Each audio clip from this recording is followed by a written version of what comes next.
Dengan adanya haul dua Habib yang dimakamkan di Boto Putih tersebut, ada indikasi pengaburan sejarah atau substansi asli dari makam Boto Putih itu. Dalam hal itu juga ada indikasi provokasi dari kelompok tertentu ya, sampai nantang-nantang PWI LS. Mari kita sekarang lihat dari naskah primer mengenai siapa Habib tersebut. Ketika Sultan Pakunnataningrat wafat, beliau terlilit hutang pada kreditor, lalu dipenjara. Kemudian berhijrah ke Batavia. Ia pun terlilit hutang di sana sehingga kemudian dipenjarakan di Batavia. Atas kebaikan sahabat-sahabatnya kemudian ia dikeluarkan. Lalu dari Batavia pindah ke Semarang. Di Semarang pun dia mengalami hal yang sama. Dia dipenjara, kemudian dibantu oleh rekan sebangsanya, kemudian dikeluarkan, kemudian pindah ke Surabaya. Assalamualaikum warahmatullahi wabarakatuh. Salam jumpa, salam sejahtera untuk Anda semua. Salam persaudaraan dari kami Ar9 Channel. Saudara-saudaraku, kembali saya menyapa Anda. Dan tak lupa juga saya mengucapkan terima kasih atas respon positif Anda terhadap konten-konten kami. Juga mohon maaf jika tidak semua komentar sempat kami berikan balasan.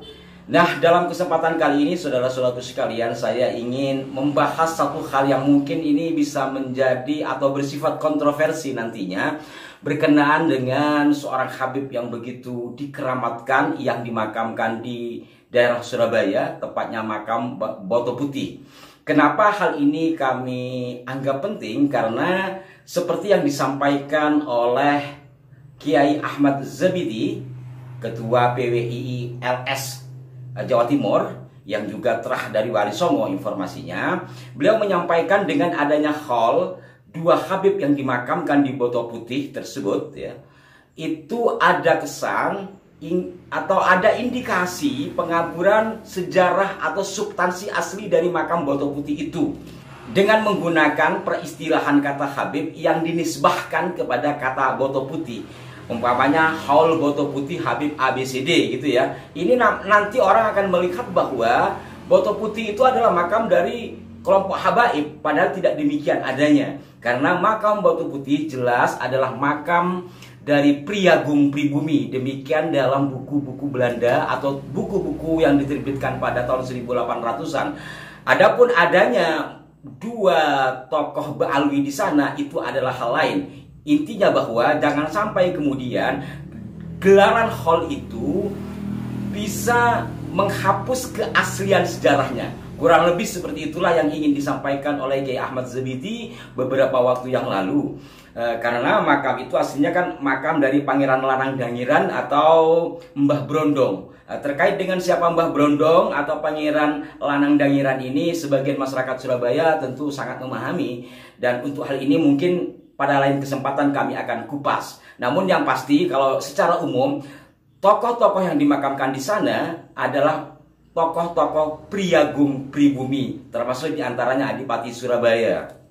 Demikian catatan resmi yang ditulis di masanya atau dalam catatan yang umum disebut dengan naskah primer. Nah, dalam hal itu juga ada indikasi provokasi dari kelompok tertentu ya, sampai nantang-nantang PWI LS gitu. Silahkan kalau mau dibubarkan, silahkan kalau berani dan segala macamnya. Nah, ini kan cara-cara yang tidak bagus. Di antara kita bisa jadi perpecahan, dan alhamdulillah Kiai Ahmad Zabidi berikut sahabat-sahabat dari PWI LS Surabaya tidak terpancing akan hal itu. Kalau bohong ya silahkan. Adapun bagian dari nantang-nantang yang pada saat itu dia menyebut seorang nama YouTuber yaitu Aldo, silahkan, asal kamu dan margamu saya akan turun sendiri.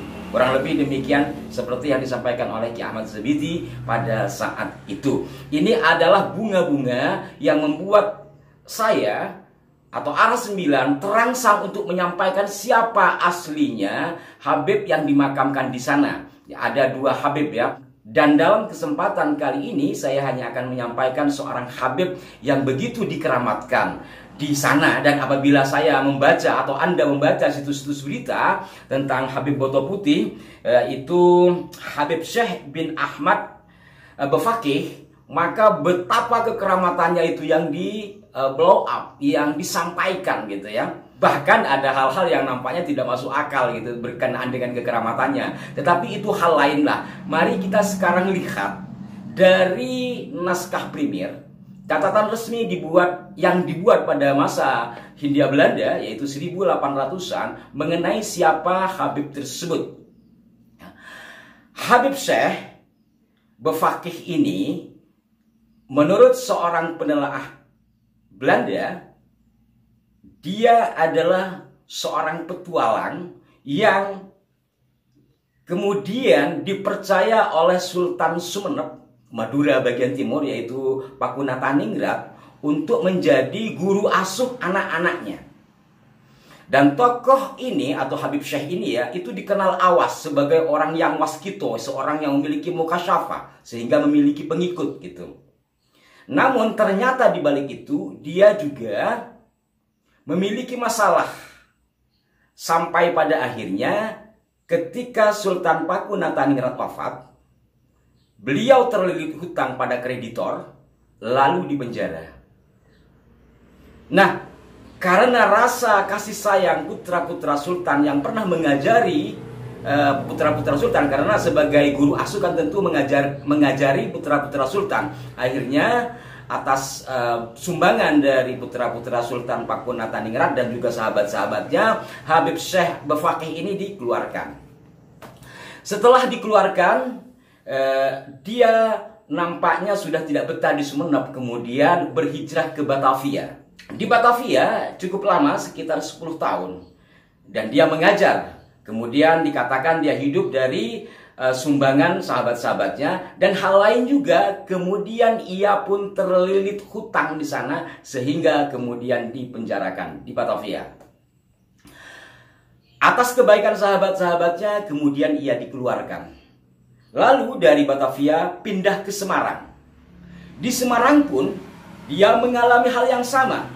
Artinya terlilit hutang, kemudian dia dipenjara, kemudian dibantu oleh rekan sebangsanya. Demikian dalam tulisan tersebut. Ia kemudian dikeluarkan, kemudian pindah ke Surabaya, lalu wafat di Surabaya dan dimakamkan di Boto Putih tersebut. Di dalam hal ini saya garis bawahi bukan untuk menjelek-jelekan, ini sebagai data pembanding bahwa di sisi lain menurut penulis naskah itu begitu dikeramatkan dianggap orang awas, tetapi menurut kreditor atau orang-orang yang memiliki piutang terhadap sang Habib ini dianggap sebagai penipu. Kemudian juga setelah beliau wafat, anggap sebagai tempat bertawasul untuk mustajabnya satu doa. Inilah rangkaian tentang siapa Habib Syekh bin Ahmad bin Abdullah Befaqih yang dimakamkan di Boto Putih tersebut. Silahkan bagi Anda yang memiliki data-data sebagai pembanding dari apa yang saya sampaikan, monggo. Saya di sini hanya menyampaikan satu data yang saya dapat dari sebuah tulisan yang dibuat di masanya, yakni pada tahun 1800-an. Jadi ini adalah naskah primer yang menjelaskan tentang siapa sang Habib ini. Bahkan sang penulis dari naskah ini sempat menjumpai sang Habib ini, yakni Habib Syekh ini, pada tahun 1870 dan 1871, yakni pada kehancuran dia yang ketiga. Simpulannya dari semua yang saya sampaikan ini adalah mengajak kita semua dengan tanpa mau merendahkan, mari kita lihat tentang siapa-siapa yang ditokohkan, yang dikeramatkan. Benarkah keramat seperti itu? Atau karena ada keinginan-keinginan dari kelompoknya untuk menjadikan dia seorang yang bermercusuar, yang kemudian merambat sampai kemana-mana, lupa kepada data-data pembanding tentang siapa sang Habib yang dikeramatkan ini. Nah, berkenaan dengan data apa yang kami baca, insya Allah pada edisi mendatang akan saya bacakan secara rinci data-data tertulis berkenaan dengan sang Habib ini. Untuk edisi kali ini saya hanya ingin memberikan gambaran secara global. Karena apa? Karena dalam haul pada tahun ini ada semacam provokasi dari kelompok-kelompok tertentu yang membuat suasana menjadi tidak nyaman. Walaupun mungkin dari kelompok katakanlah PWILS juga sempat terpancing, namun akhirnya bisa meredakan suasana. Demikian saudara-saudaraku sekalian, sekali lagi saya garis bawahi bahwa apa yang kami sampaikan ini bukan untuk merendahkan, tapi memberi choice, memberi celah, memberi satu titik sebagai pembanding dari apa yang selama ini diberitakan, dari apa yang selama ini diinformasikan oleh kelompok mereka. Silakan untuk mengkritisi, tetapi juga dengan data-data yang sezaman. Sekali lagi, rinci tentang Sang Habib ini pada edisi mendatang saya akan bacakan secara tuntas. Dan mohon maaf jikalau ada dari sebagian Anda yang tidak sejalan dengan apa yang kami sampaikan ini. Juga mohon maaf apabila ada kekeliruan. Sampai jumpa. Wassalamualaikum warahmatullahi wabarakatuh.